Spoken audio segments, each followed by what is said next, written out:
In one of the things that happens with snoring and sleep apnea surgery is that it does help you shed some weight. जो इंसान snore कर रहा है, जिसको obstructive sleep apnea है, उसको central obesity भी बढ़ती है। गैसियस एक्सचेंज जो हमारे रात में जो हमारे सांस लेने से हमारे आर्टरीज में जो गैसेस होते हैं, उनका जो कॉन्सेंट्रेशन होता है वो चेंज होता है स्लीप एपनिया में। स्नोरिंग इनकन्वीनियंस भी है और एक हेल्थ रिस्क भी है। सो ड्यूरिंग स्लीप एपनिया जो हम लोग स्लीप स्टडी Yes. करते हैं, उसमें आपको एक body belt, finger probe, nose probe, this is the least that you will be put on.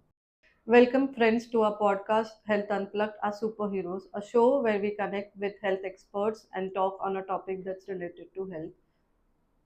I am your host, Deena, from One Health Assist, a platform where you can connect easily with doctors and stay healthy. आज हम एक ऐसे topic पे बात करने जा रहे हैं जो अक्सर कंफ्यूजिंग रहता है, स्लीप एपनिया। बस स्नोरिंग है ऐसे बोला जाता है, but actually it is not just snoring. So to clear our doubts we have an experienced ENT surgeon, doctor Shailesh Pandey. Sir, welcome to the show. Thank you. So let's start with our podcast. Sir, सबसे पहले एक simple question, what is sleep apnea? Thank you for having me on your show.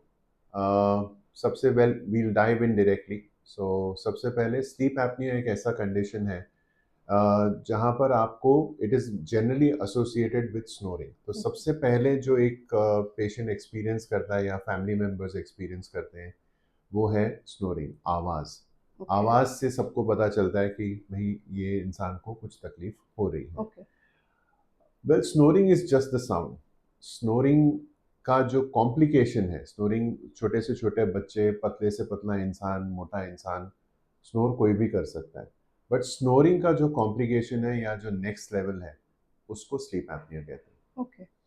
Sleep apnoea एक ऐसा condition है जहाँ पर आपको सोते समय आपके जो मसल्स हैं आपके गले के अंदर, नेक के अंदर, मुंह के अंदर, ये मसल्स थोड़े से रिलैक्स ज़्यादा हो जाते हैं and it because of which muscles और आपके पैलेट, आपका टंग, आपके श्वास के रास्ते की तरफ, पीछे की तरफ लुढ़कना शुरू करता है या टिल्ट हो जाना या पीछे की तरफ गिरना शुरू करता है। और इस कारण से फिर आपको आपका जो रेस्पिरेशन है, जितना आपका श्वास अंदर जा रहा है, वो धीरे-धीरे कम होते जाता है। So in short, there is narrowing of your airway. Now okay. your airway begins from the tip of your nose till the point the air finally enters at the level of the vocal cords into the windpipe. Okay. So from here till here, the air has to travel through certain गली कूचों से निकल के final destination पे okay. पहुंचना पड़ता है।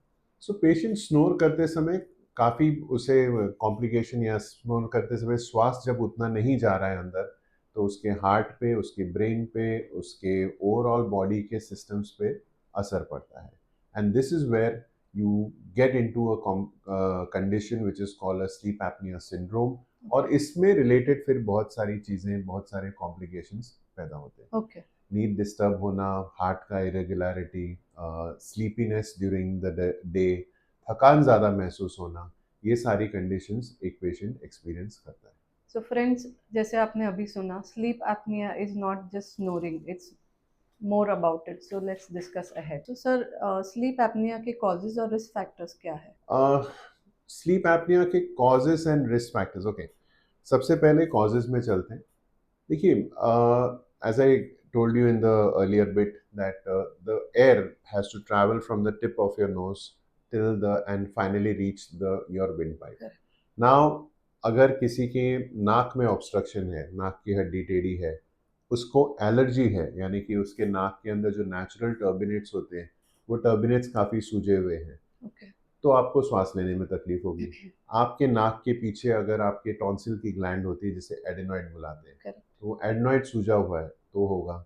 जब हम यहाँ से नीचे आएंगे तो आपका, जैसे मैंने कहा कि ओरल मसल्स, जो पैलेटल मसल्स हैं, अगर वो थोड़े ज़्यादा रिलैक्स हो जाते हैं, उसके कारण स्नोरिंग होगी या Okay. स्लीप एपनिया होगा, ऑब्स्ट्रक्शन होगा। टॉन्सिल्स बड़े होने के कारण, टंग अगर आपकी पीछे की तरफ रोल कर रही है, तो आपके दांतों की बनावट कैसी है, बहुत क्राउडेड है दांत आपके, आपके पैलेट कैसा है, ये सारी चीज़ें ये स्लीप एपनिया में योगदान देती है। Okay. रिस्क फैक्टर, देखिए स्लीप एपनिया जनरली मेल्स में ज़्यादा देखा जाता है कंपेयर टू फीमेल्स, बट अब फीमेल्स में भी देखा जाता है। जनरली से थर्ड और फोर्थ डेकेड ऑफ लाइफ से वो शुरू होने का उसका असर आपके शरीर पे दिखने लगता है। ऑब्वियसली लाइफस्टाइल बहुत मैटर करती है। अगर आपका बहुत सीडेंटरी लाइफस्टाइल है, आप एक्सरसाइज नहीं करते हैं, यू नो फूड हैबिट्स आपके थोड़ा सा फूडी हैं हम, Okay. So it doesn't help, right? So yes, males, obviously females also, children में भी ये होता है। कई Okay. बार बच्चों में क्रेनियोफेशियल एनोमलीज या आपके टॉन्सिल एडेनॉइड के कारण, एलर्जीज के कारण ये sleep apnoea. So basically sleep apnoea in short is affecting a large group of humans. Okay. बच्चों में भी है, एडल्ट्स में भी है, या as I said lifestyle and all these things also matter. So in general आपका जो सवाल है उसका in short this is what Okay. We can say. So, viewers, as you heard, sleep apnea is related to so many factors and so many conditions. So, our next question is, how does lifestyle and genetics affect on this particular symptom? We'll take one at a time. Lifestyle, now again जैसा मैंने पिछले segment में कहा कि अगर आपका sedentary lifestyle है, आप एक्सरसाइज नहीं करते हैं, आपको you're somebody who has to travel a lot, Okay. Different cities में आप जा रहे हैं, तो आपका स्लीपिंग टाइम, वेकअप टाइम, आपका एक्सरसाइज का कुछ निर्धारित समय नहीं है। सो ये सारी बातें लाइफस्टाइल में आती हैं। Okay. Of course alcohol, smoking, again sedentary lifestyle, what is your genetic makeup like? क्या आपके घर में सभी लोग छोटे हैं हाइट Height. में, वजन उनका ज़्यादा है, आपके चेहरे की बनावट कैसी है, आपकी लिनिएज में कैसा, कई बार इन सारी चीज़ों का बहुत इम्पोर्टेंट एक ये रहता है।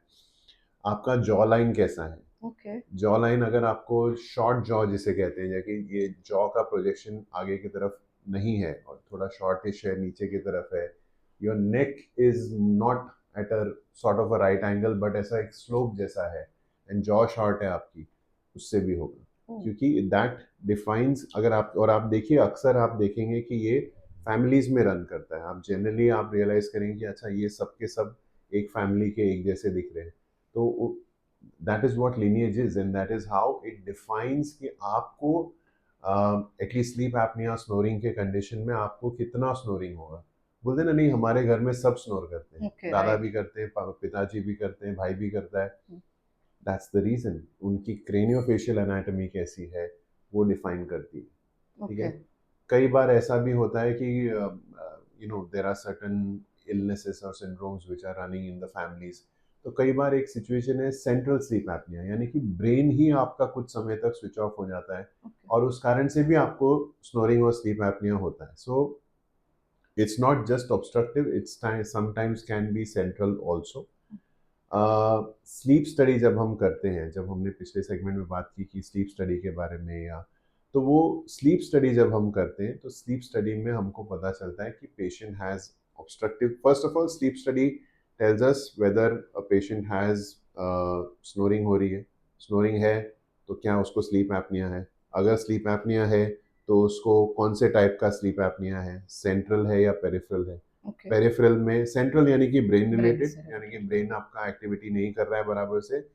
पेरिफेरल जिसमें आपका ऑब्स्ट्रक्टिव स्लीप एपनिया, यानी पेरिफेरी में नाक, गला, कान, अभी सॉरी नॉट कान, नाक, गला, your throat, what is contributing, that comes in the obstructive sleep apnoea category. तो जैसे सर ने अभी बताया, there are so many types and so many different factors affecting and creating a condition called as sleep apnoea. Of course, lifestyle and genetics also play a very important role. So, sir, next question will be, how do you diagnose a sleep apnea?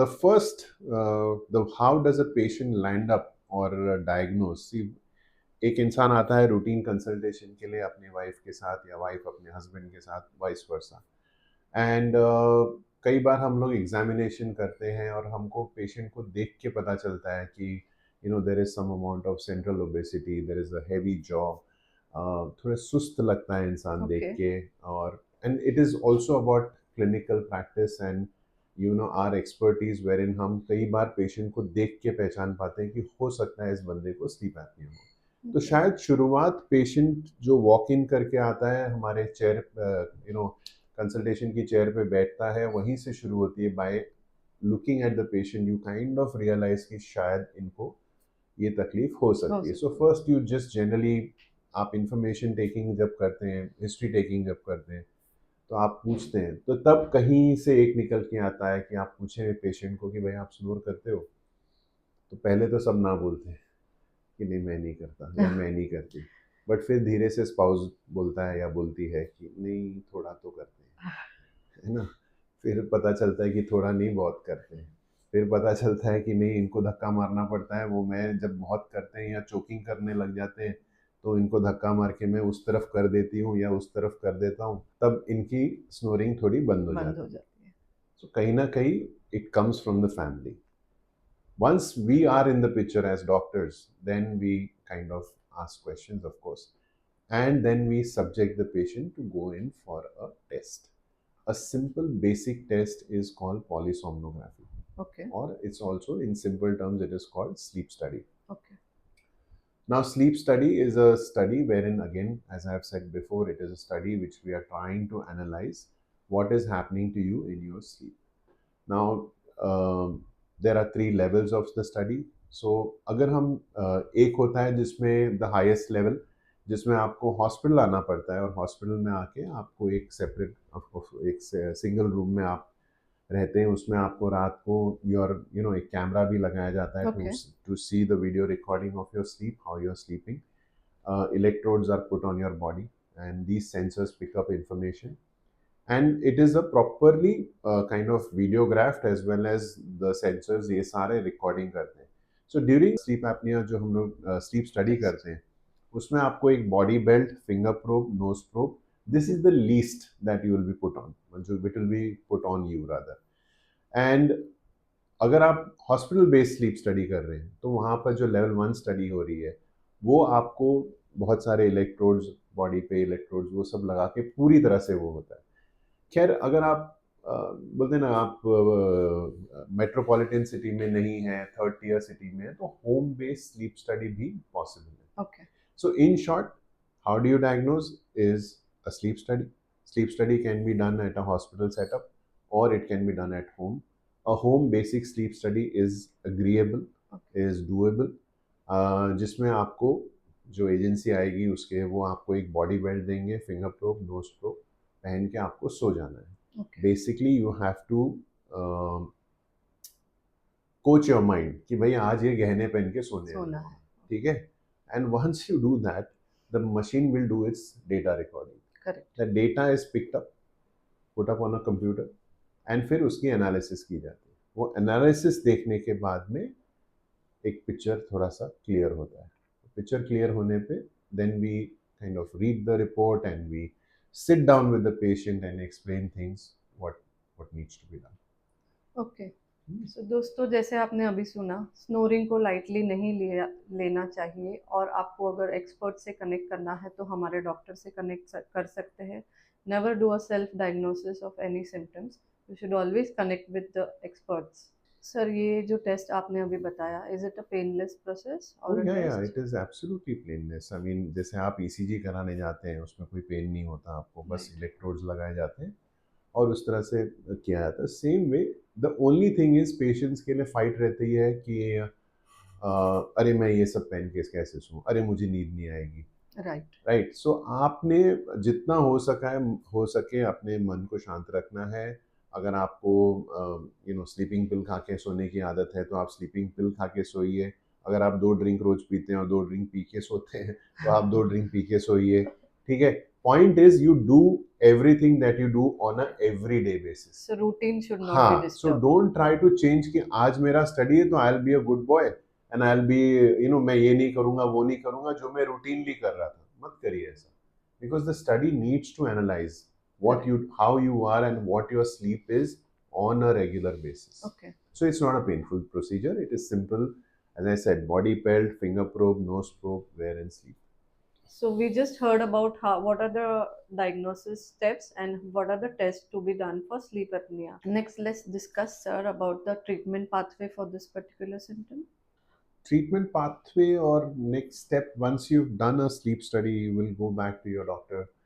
uh, Doctor will read your report, whatever has come, and accordingly doctor will suggest you some changes.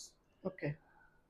देखिए, अगर एक medical का आप अगर exam paper लिख रहे हैं ना, और इसमें कुछ पॉइंट्स ऐसे होते हैं जो मेडिसिन या कोई भी आप आंसर शीट में लिखेंगे तो आधा मार्क तो आपको मिलेगा ही। हम्म, ठीक है? सो पॉइंट इज़ कि lifestyle changes is such a thing which is applicable to practically all human diseases और जो कंडीशंस जो Conditions, right? एक ह्यूमन बीइंग को असर करती हैं, राइट? सो ये वो आधा मार्क वाला जवाब है कि Okay. Lifestyle changes, right? वो basically you have to change what you are doing. कहीं ना कहीं आपकी खुद की गलती है। अगर आप रात को हैवी मील ले रहे हैं, you are heavily into alcohol and smoking, your food habits are not really in place, you're Okay. eating food at odd times, you're not really exercising, tell me who is to blame, and what kind of medicine or anything will make a difference for you. Okay. So the beginning of a treatment starts from within, wherein you bring some discipline. Once you bring discipline, that is when things will start to change. Yes, of course, doctor, once on seeing your report and everything, will advise you certain things. Certain things being a CPAP. आपने अभी famously कोई TV show जो चल रहा है उसमें कोई music director हैं, वो उन्होंने he has made the Right. CPAP famous right Yeah. now. So it's good that there is awareness. It's good that on a show which is watched by millions and billions of people, whatever, people are actually seeing somebody use a CPAP machine. That is a first for Indian television, I would say. Yes. But it is good for patients as well to recognize that कि भाई ये एक बंदा है जो well known है and whatnot, and so it's a disease which can affect anybody and everybody irrespective of your socioeconomic background. Yes, so CPAP is the first kind of recommendation which we suggest to the patient, right? CPAP जब use करने की बारी आती है तो उसके पहले कुछ टाइट्रेशन टेस्ट होते हैं। Correct. बेसिकली ऐसा नहीं है ना कि एक मशीन ली, ये ऐसा नाक Fit पे करके। लगाया या फेस पे लगाया और एक बटन ऑन किया और चालू हो गया सब। उसके कुछ प्रेशर्स होते हैं और वो प्रेशर सेट करना पड़ता है। So before you use a CPAP machine formally, you उसकी कुछ टाइट्रेशन स्टडी होती है। इंसान झूठ बोल सकता है, मशीन नहीं बोलती है। सो पॉइंट इज वो टाइट्रेशन स्टडी जो है वो आपका कितना प्रेशर आपको चाहिए, क्या प्रेशर से वो हवा अंदर फेंके Okay. ताकि आपका श्वास का रास्ता खुला खुला रहे। है। Okay, so CPAP is actually a positive pressure ventilation. वो Got it. नॉर्मल आपके घर की ही हवा या जहाँ पर भी है नेचुरल एयर ही यूज कर रहा है, ऑक्सीजन नहीं दे रहे हैं आपको। Okay. ठीक है, so many times it is confuse कि ऑक्सीजन दिया जा रहा है, ऑक्सीजन नहीं दे रहे हैं आप, प्योर ऑक्सीजन नहीं दे रहे हैं, ये रूम एयर ही है which the machine is picking up and through whatever motor और what not it is pushing it inside. And ये ऑटो सीपैप है, इट इसका एक रिदम जो रहता है आपके रेस्पिरेशन से मैच करता है। Okay. Got the it. Machine has a sensor, it kind of picks up that rhythm, and that according to that rhythm it throws air into your system. So CPAP is generally, so to say, considered as the gold standard when it comes to therapy for snoring and sleep apnea. However, many times it so happens that a patient is not able to tolerate a CPAP for whatever various anatomical reasons. यानी कि उसकी नाक की हड्डी बहुत ही टेढ़ी है, उसको बहुत एलर्जी है, उसके टॉन्सिल्स एकदम बड़े बड़े हैं। Okay. तो इन सारे सिचुएशन में आपको सीपैप और भी बेचैन करेगा। So that is where as a ENT surgeon we come in the picture. If required, if anything needs to be corrected, then of course we correct it. Many times this may not be the, many times ये करने से patients को complete relief मिल जाती है। Okay. कई बार अगर complete relief ना मिले तो एटलीस्ट ये सर्जरीज के थ्रू पेशेंट जो है सी पैप कंप्लायंट हो जाता है, यानी कि आपको अब ऑब्स्ट्रक्शन नहीं है, जो भी आपकी और दिक्कतें हैं वो आपकी CPAP machine cover up solve कर। करती है, ओके। राइट? सो जैसे डॉक्टर ने अभी बताया, लाइफस्टाइल चेंज करना बहुत ज़रूरी है। वैसे ही हमारे प्लेटफॉर्म पे we have wellness experts who will help you to change your lifestyle and change your sedentary conditions. So get in touch with our wellness experts as well on One Health Assist. So let's move to the next segment. Sir, जो अभी आपने बताया सी pack machine के बारे में, is it a life long machine that needs to be used? No, CPAP machine not necessarily कि आपको life long ही use करना पड़ेगा। अगेन आपका, आपकी कैटेगरी क्या है, अगर आप ओल्ड एज में हैं वगैरह तो शायद आपको लॉन्ग टर्म यूज़ करना पड़े। अगर अगर आपने जो भी चेंजेस, जैसे हमने डिस्कस किया अभी पहले, कि अगर आप लाइफस्टाइल चेंजेस लाते हैं, एक्सरसाइज करते हैं, ओवरऑल जो भी आपके बेयर मिनिमल जो करेक्टेबल थे, अगर वो करेक्ट हो जा रहे हैं, तो then perhaps you may not need to use a CPAP life long, okay. यानी कि ज़रूरी नहीं है, but yes therapies are long term. Okay. So there is no fix duration that can be या fixed it for a again patient. As I said, कई बार patients अपने आप को ट्रांसफॉर्म कर लेते हैं, बहुत अच्छी तरह से वेट लॉस करते हैं, एक्सरसाइज में लग जाते हैं, you know, proper nutrition follow करते हैं, and that itself transforms their body. Okay. So daily routine discipline is the key. Big big big की। Let's take it ahead. Let's talk about the surgery options that are available, sir. Again surgeries in snoring and sleep apnoea are multiple. Okay. कई बार आप multiple surgeries एक time पे करते हैं, कई बार आप single phase surgery करते हैं। So I will start from the way our respiration begins, Okay. How we breathe, हम लोग वहाँ से शुरू करते हैं। सो सबसे पहले टिप ऑफ द नोज, ठीक है? अगर कई बार आप देखते हैं किसी का टिप थोड़ा नीचे की तरफ है, या कई बार आप, जब हम पेशेंट्स को एग्जामिन करते हैं, हम कहते हैं कि अरे जरा सा आपने टिप लिफ्ट किया, तो पेशेंट बोलता है अरे मुझे ज़्यादा श्वास आ रहा है। तो Okay. This condition is called internal nasal valve. ये नेजल वॉल्व के कोलैप्स होने से या बंद होने से आपकी श्वास के जो क्या बोलते हैं ना, ब्लास्ट ऑफ एयर है, वो उतना पूरा नहीं जाता है। Correct. जस्ट उसके पीछे नाक की हड्डी, सेप्टम, यानी कि अगर नाक की हड्डी आपकी टेढ़ी है, लेफ्ट राइट, या एकदम से डिफॉर्म्ड है, और आपका कुछ पुराना एक्सीडेंट हुआ था, या कई कई बार बिना कोई स्पेसिफिक रीज़न के आपकी नाक की हड्डी टेढ़ी है, आपके नाक के अंदर नेचुरल टर्बिनेट्स होते हैं, अगर आप किसी की भी नाक में देखें ऐसे करके, you will see round masses inside the Right. Nose. Those masses are given by nature to everybody, right? They are the humidifiers of our human nose. These are called turbinates. Now, many times because of allergy, or sometimes just like that, your turbinates are pretty swollen up, right? And when they are swollen up, again, you're not able to breathe. So Okay. now talking from the tip till here, so आपके tip का correction, that will help you to breathe. Septum यानी कि नाक की हड्डी जो है उसका करेक्शन, टर्बिनेट जो टर्ब फ्लैशी मास है उसका करेक्शन, उससे अगर हम पीछे जाएं तो आपका एडेनॉइड है।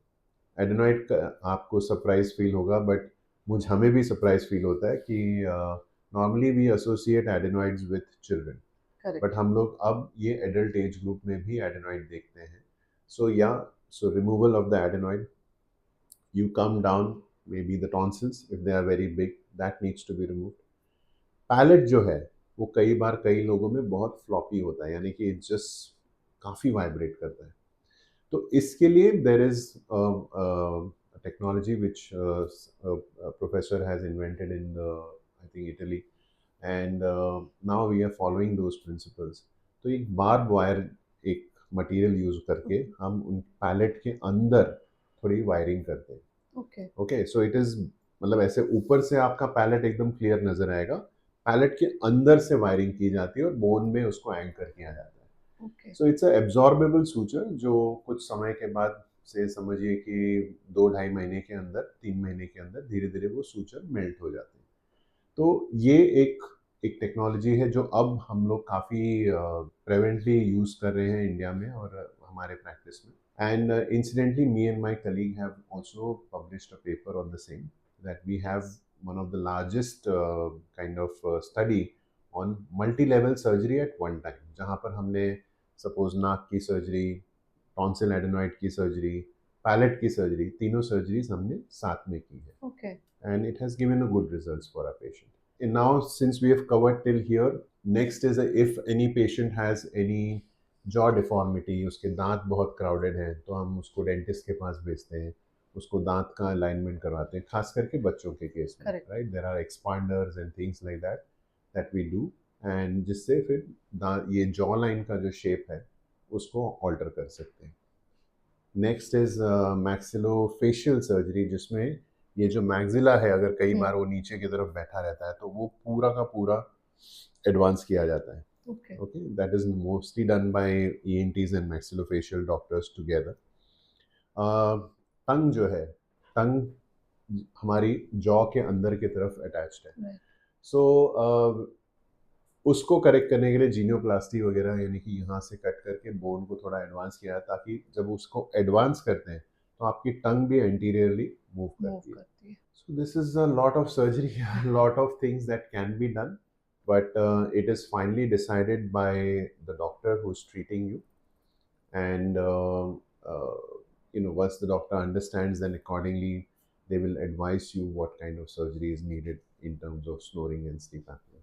जैसे हमने अभी सुना, हर एक सर्जरी पेशेंट के एनाटॉमी और सिवियरिटी पे डिपेंड होती है, so always consult the expert doctor. Doctor, would you like to share a patient story with us?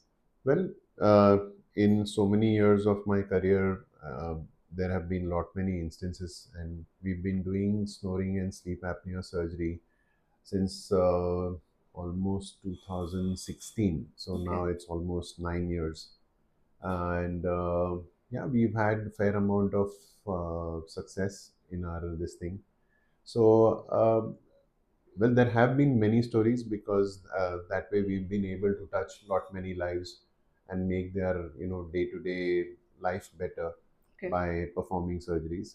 So without giving names or any disclosures, I mean, many times it happens that I a very dear friend of mine who was a batch senior to me in school, and his sister and me were classmates.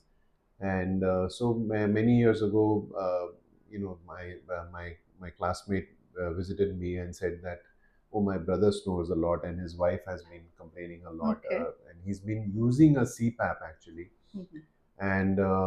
and yet he's having trouble sleeping, and every time he uses the CPAP machine, he finds it difficult to breathe, and I mean, he does not tolerate the CPAP well. So we didn't touch upon this topic before, but one of the things back in the day what we used to do is, beside a sleep study, we used to also do a test called sleep endoscopy. Okay. Now, sleep endoscopy is a short procedure of not more than 7 to 10 minutes or so, and wherein we call the patient to our center, where we take the patient to the operating theater, and we give our anesthetist gives some sleep medicine through the vein, and patient अपने एक नींद में चला जाता है. Okay. जब ऐसा होता है तो हम नाक में से दूरबीन डाल के हम चेक करते हैं कि पेशेंट को हो रहा क्या है अंदर से, जो सारी बातें हमने की उसके बारे में. Okay. तो पेशेंट को हो रहा क्या है, लाइव इवेंट अंदर क्या चल रहा है. सो वो लाइव इवेंट देखने पे ऐसा पता चला कि ये जो विंड पाइप शुरू होने के टंग के पीछे, and there is a floppy, हमारे शाहरुख खान ने उसे फेमस किया था, Khan the epiglottis Minus, basically. yeah. सो वो एपिग्लॉटिस जो था मेरे फ्रेंड के केस में, वो एपिग्लॉटिस थोड़ा फ्लॉपी Flop. था, यानी कि अगर वो जब इंस्पिरेशन लेता था तो नीचे बैठ जाता था, Okay. और जब वो मतलब बाहर सांस छोड़ता था तो ऊपर आता था. अब इमेजिन करिए कि ये इंसान एक सीपैप मशीन पहन रहा है, तो सीपैप मशीन तो और जोर से हवा डालती है अंदर, Correct.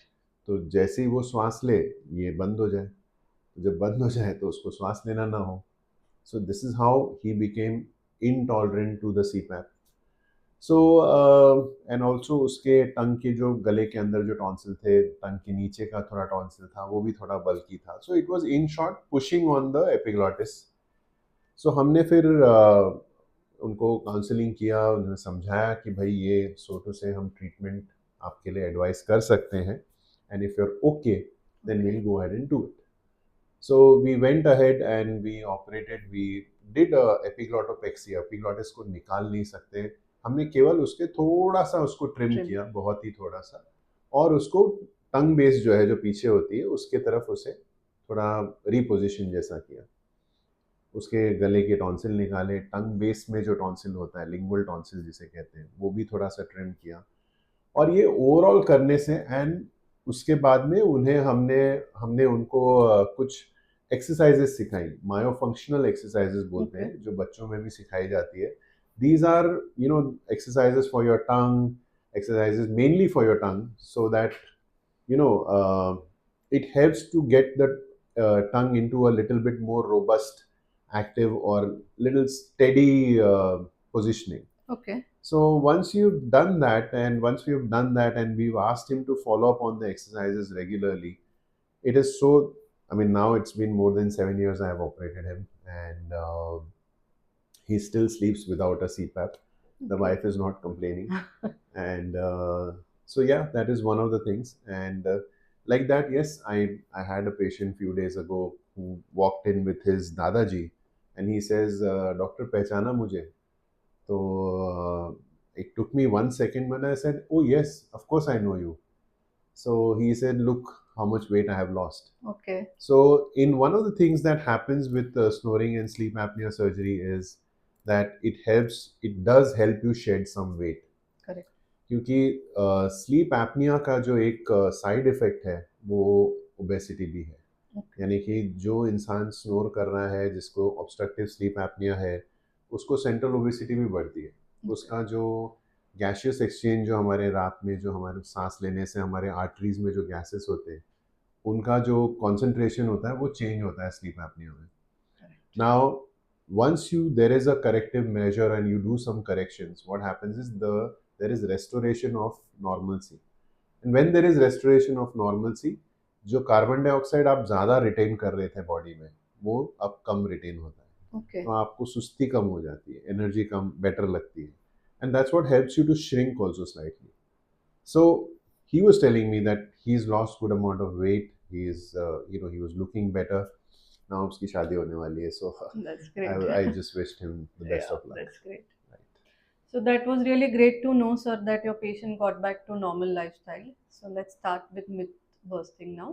Okay. So the first myth is हर स्नोरर को स्लीप एपनिया होता है सर, ये सही है? Not exactly. Sometimes a patient can be purely a snorer and उसे किसी प्रकार का sleep apnea नहीं होगा. Okay.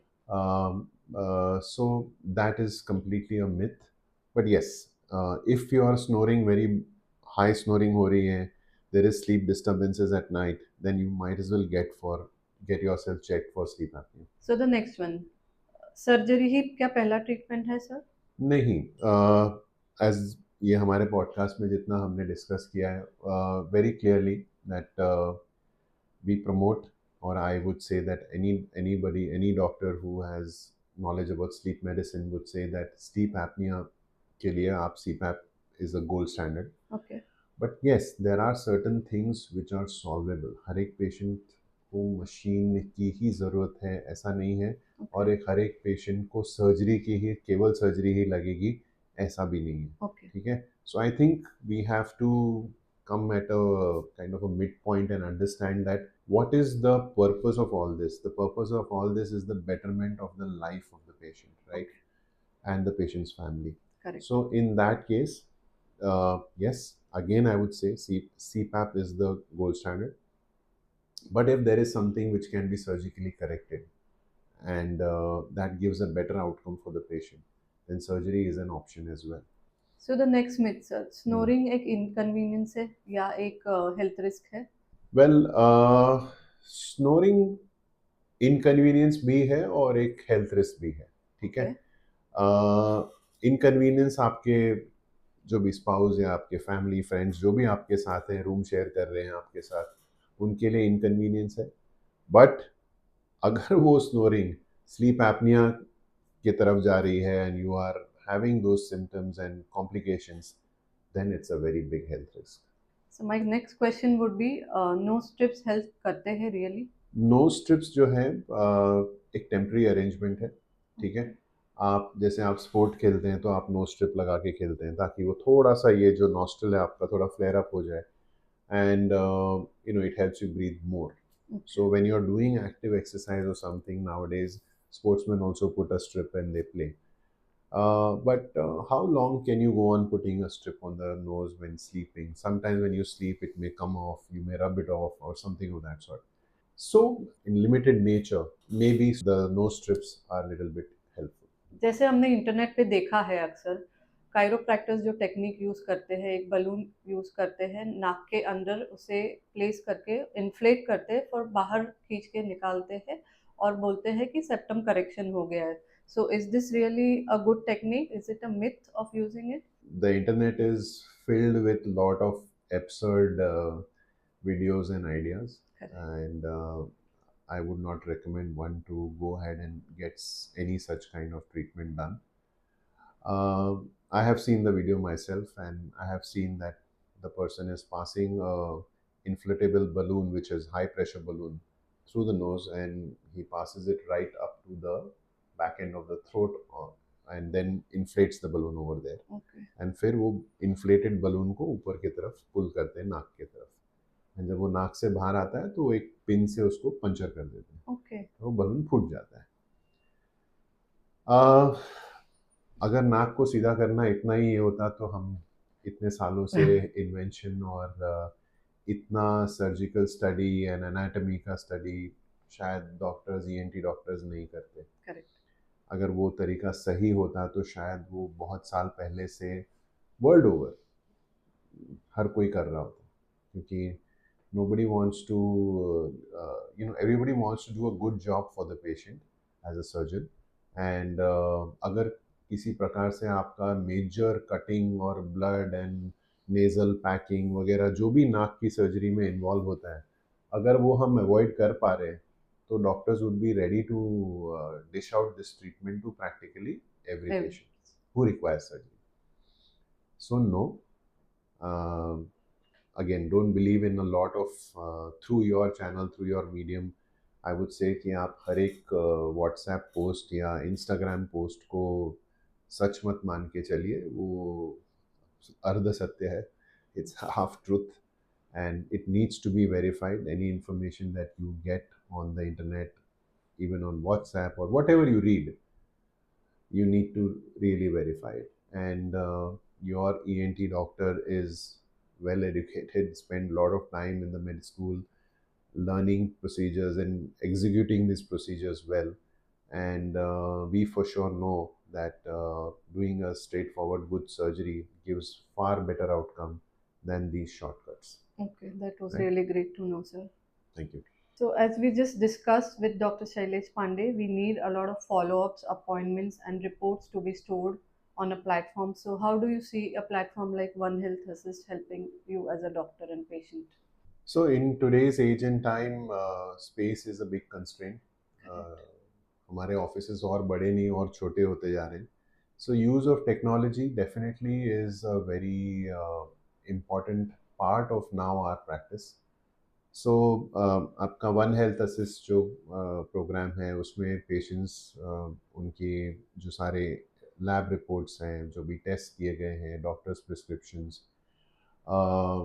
ये सारी ऑफ कोर्स क्लाउड वगैरह में Right. स्टोर कर सकते हैं। और not just that, I mean beyond that they are able to, suppose I advise them that you need to go to a nutritionist or you need to go to a urologist or an X or Y or Z, then everything is under one roof. So patient is able to, by the click of a few buttons on your phone or your laptop, or you're able to connect within one medium itself, right? You don't have to come out of it and then यहाँ जाके फिर Google पे search करेंगे, फिर यहाँ देखेंगे, फिर वहाँ देखेंगे, फिर इसको पूछेंगे। Right.